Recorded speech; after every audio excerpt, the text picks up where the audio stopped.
3 വർഷത്തോളമായി വെള്ളായണി കായൽ വൃത്തിയാക്കിക്കൊണ്ടിരിക്കുന്ന, ഒറ്റയാൾ പോരാട്ടം നടത്തിക്കൊണ്ടിരിക്കുന്ന ബിനു പുഞ്ചകരിയാണ് ഇപ്പോൾ നമ്മളോടൊപ്പം ഉള്ളത്.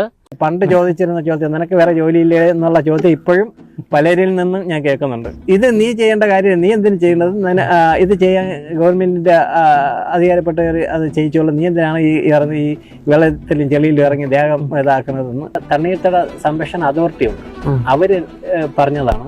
ഇതിനകത്തുണ്ടാകുന്ന താറാവിന്റെ മുട്ടയോ ഇറച്ചിയോ ഇതിനകത്തുള്ള മീന് പോലും കഴിക്കാൻ പാടില്ല എന്ന് പറയുന്നത്. അതായത് നമ്മളെ പുഞ്ചക്കരി വെള്ളായണി കായൽ എന്ന് പറഞ്ഞാൽ 5 പഞ്ചായത്തിലത്തേക്ക് ശുദ്ധജലം എത്തിക്കുന്ന കായലാണ്.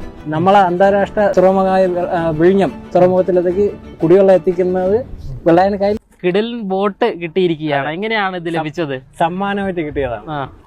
എത്ര മണിക്ക് ഇറങ്ങും? ഇത്രയും വർഷമായില്ലേ, എത്ര മണിക്ക് ശുചീകരണത്തിനായി ഇറങ്ങും? അങ്ങനെ എനിക്ക് സമയപരിധിയൊന്നുമില്ല. എനിക്ക്, അതായത് നമുക്കിത് ആർക്കും കണക്ക് കൊടുക്കേണ്ടതില്ല.